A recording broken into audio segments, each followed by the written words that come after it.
Hello friends, कैसे हो। मेरे YouTube channel unique maths trick में आप सभी का स्वागत है।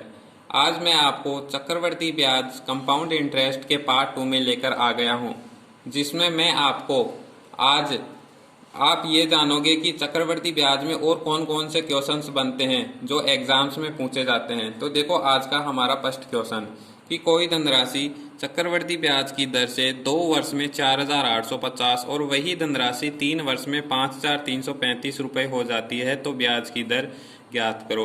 जब भी आपको ऐसे चक्रवर्ती ब्याज में इस प्रकार के क्वेश्चंस पूछ लिए जाए कि 2 वर्ष में इतने रुपए हो जाती है, इतने वर्ष में इतने रुपए हो जाती है, और आपसे पूछ ले रेट, तो ऐसे क्वेश्चंस को कैसे फास्ट किया जाता है वो मैं आपको बताता हूँ। सबसे पहले आपको देखना है समय में अंतर। समय में अंतर यहाँ से दिख रहा है आपको 1 वर्ष। फिर आपको देखना है इस अमाउंट में अंतर, क्योंकि आपको ब्याज की दर ज्ञात करनी है, इसलिए जब आप इस अमाउंट में अंतर देखोगे तो आपके पास आएगा 485 रुपए का अंतर।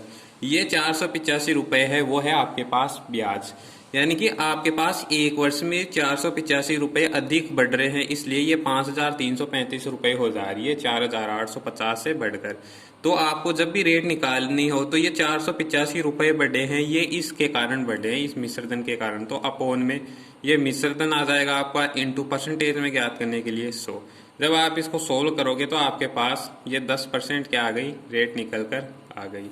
मैं ये समझाना चाह रहा हूँ कि जब भी आपके पास ऐसे क्वेश्चन हो तो आपको देखना है समय में अंतर। तो 1 वर्ष का अंतर देखा और अमाउंट में अंतर देखे तो आपके पास 485 रुपए का अंतर आया। जो ये अंतर था वो आपके पास था ब्याज, यानी कि 485 रुपए बढ़ रहे हैं। ये किन पे बढ़ रहे हैं, इन पर।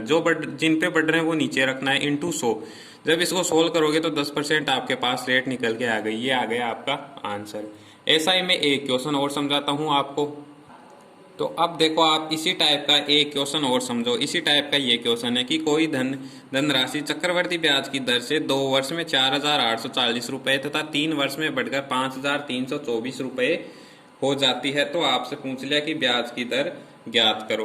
तो देखो, यहाँ से मैंने बताया आपको कि आपको देखना है समय में अंतर। जब आप देख रहे हो कि 2 से 3 वर्ष हो रहा है तो 1 वर्ष का अंतर आ रहा है, 1 वर्ष का अंतर आ रहा है। और इस अमाउंट में जब देख रहे हो अंतर मिश्रधन में, तो ये जो अंतर आ रहा है वो आपके पास आ रहा है 484 रुपए।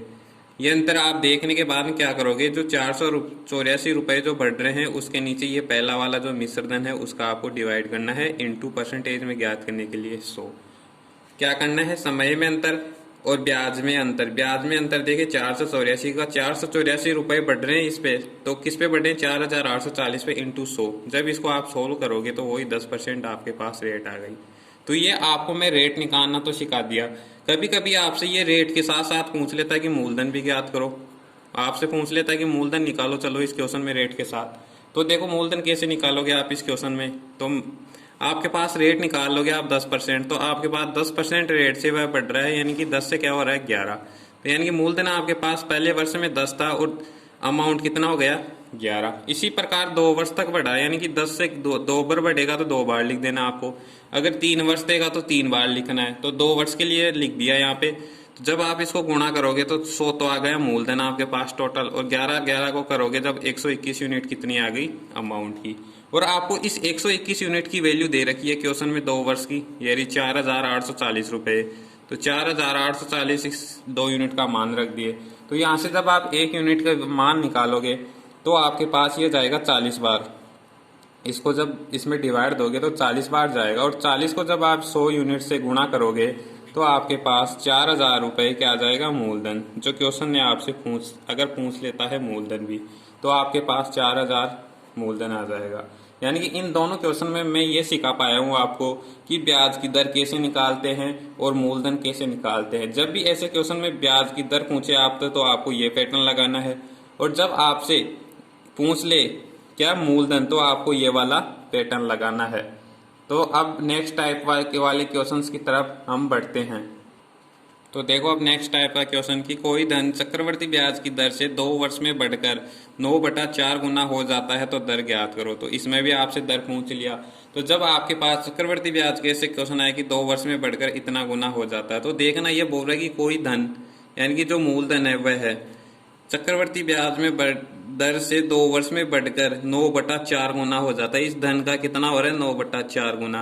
और जब ये 9/4 गुना हो जाता है तो ये क्या बन जाता है? अमाउंट बन जाता है। तो ये दोनों क्या हो गए? इक्वल।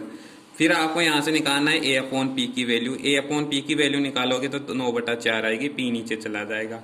फिर आपको इसके बाद देखना क्या करना है, इसके बाद में आपको देखना है समय। समय कितना है? 2 वर्ष। तो यहाँ पे आपको बनेगा स्क्वायर बनाना है आपको। यहाँ पे 3 का स्क्वायर होता है 9 और 2 का स्क्वायर होता है 4। तो ये हो गया स्क्वायर। यानी कि ये जो टाइम बनता है इस टाइम के ये दोनों इक्वल होता है ऐसे क्वेश्चंस में। यानी कि ये आपको इक्वल करना है कि यहाँ पे क्या करूं मैं कि ये भी प्राप्त हो जाए। जैसे 3 का स्क्वायर 9 और 2 का स्क्वायर 4, तो ये भी प्राप्त हो गया और ये जो समय दे रखा था वो भी प्राप्त हो गया मुझे। तो फिर आपको जब भी रेट निकालनी हो तो आपको 100 में डिवाइड दे देना इस मूलधन का, क्योंकि ये ऊपर वाला अमाउंट होता है, नीचे वाला मिश्रधन होता है। नीचे वाला मूलधन होता है, ऊपर वाला मिश्रधन। जब आप इसमें 2 का डिवाइड दोगे तो 50% आपके पास क्या आ जाएगी? रेट आ जाएगी। मैं ये समझा रहा हूँ, ऐसे क्वेश्चन में करना है आपको कि अमाउंट ए अपॉन पी की वैल्यू निकाल लोगे आप। फिर उसके बाद जो समय दे रखा है उसके बराबर आपको यहाँ पे बनाना है। अगर 3 वर्ष देगा तो यहाँ पे 3 बनेगा, ये कन्फर्म है बनेगा। तो फिर आपको रेट निकालनी है तो 100 में इस नीचे वाले मूलधन का डिवाइड दे देना, आपके पास रेट निकल के आ जाएगी। ऐसा एक क्वेश्चन और समझाता हूँ मैं आपको। अब समझो आप इसी टाइप का ये क्वेश्चन, इसी टाइप का है ये भी क्वेश्चन। कोई धनराशि चक्रवर्ती ब्याज की दर से 2 वर्ष में स्वयं की 1 से 11/25 गुनी हो जाती है तो ब्याज की दर ज्ञात करो। तो देखो आपको बोल दिया कि 2 वर्ष में स्वयं की यानी कि मूलधन की कितना गुना हो जाती है? 1 से 11/25। जब आप इसको फ्रैक्शन में बनाओगे तो ये हो जाएगा 25 से कम 25, 25 में 11 जोड़ोगे आप तो ये बनेगा आपके पास 36/25। यानी कि ये स्वयं की 36/25 हो जाती है, यानी कि मूलधन। इसके बाद क्या बन जाता है? ये अमाउंट। फिर आपको इसके बाद ए अपॉन पी की वैल्यू निकालोगे आप तो आपके पास आएगी 36/25। फिर आपको करना है समय देखना है कितना है? 2 वर्ष। तो 2 बनाओगे आप तो 6 6 36 और 5 का स्क्वायर हो जाएगा आपके पास 25। तो आपके पास ये स्क्वायर बनते ही आपको जो नीचे वाली वैल्यू होगी जो मूलधन होगा उसको आप में 100 में आपको क्या करना है? डिवाइड। जब आप डिवाइड दे दोगे इसमें तो आपके पास 20% रेट निकल के आ जाएगी। तो ये मैं इन दोनों क्वेश्चन में ये समझाया कि रेट कैसे निकालती है। अब ए अपॉन पी की वैल्यू निकाल दोगे, ऊपर वाला होता है अमाउंट मिश्रधन, नीचे वाला होता है प्रिंसिपल यानी मूलधन। तो मिश्रधन बटा मूलधन होता है 3/2 निकाला, स्क्वायर करना है। 2 है तो 2 करना है, 2 है तो 2 करना है। जैसे एक आपको मैं 3 वर्ष वाला बताता हूँ, 3 वर्ष वाले में रेट निकाल कर। तो देखो अब ये क्वेश्चन मैं आपके लिए 3 वर्ष वाला लाया हूँ।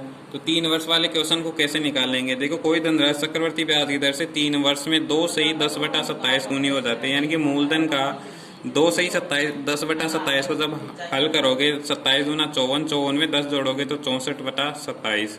तो ये हो रही है 64/27 गुनी हो जाती है। और गुणा होने के बाद ये क्या बन जाता है? पूरा अमाउंट। यानी अमाउंट बराबर ये हो जाता है आपके पास वो पूरा इक्वल। तो ये ए अपॉन पी की वैल्यू निकालना है आपको। फिर उस निकालोगे तो 64/27 आएगा। फिर आपको देखना है समय। अब देखिए आप समय 3 देख रहे हो। ऐसे तो 8 का भी स्क्वायर होता है, लेकिन ये दोनों का बनेगा वो चीज़ दोनों को बनानी है। क्यूब है तो क्यूब किसका होता है? ये 4 का क्यूब होता है 64 और ये 3 का क्यूब होता है 27। तो ये हो गया क्यूब। ये हमारे पास समय क्या हो गया? इक्वल। तो उसके बाद में आपको जब रेट निकालनी हो तो मैंने बताया 100 में डिवाइड दे दो जो नीचे वाला मूलधन है 3 का। जब 3 का आप इसमें डिवाइड दोगे तो ये आपके पास आ जाएगी 33 से 1/3% ही रेट, या बोल दूँ 33.33% रेट आपके पास आ जाएगी। तो ये क्वेश्चन आपको दर और मूलधन निकालने के सिखाए हैं। आज मैंने आपको जैसे दर कैसे निकालते हैं, मूलधन दे दे जैसे इनमें रेशियो से कैसे निकालते हैं मूलधन। तो ये थी मेरी आज की क्लास। आपको क्लास कैसे लगी? लाइक करना, शेयर करना, कमेंट करना और चैनल पर अगर नए हो तो चैनल को सब्सक्राइब भी करना और साथ ही बेल आइकन को प्रेस भी करना। धन्यवाद।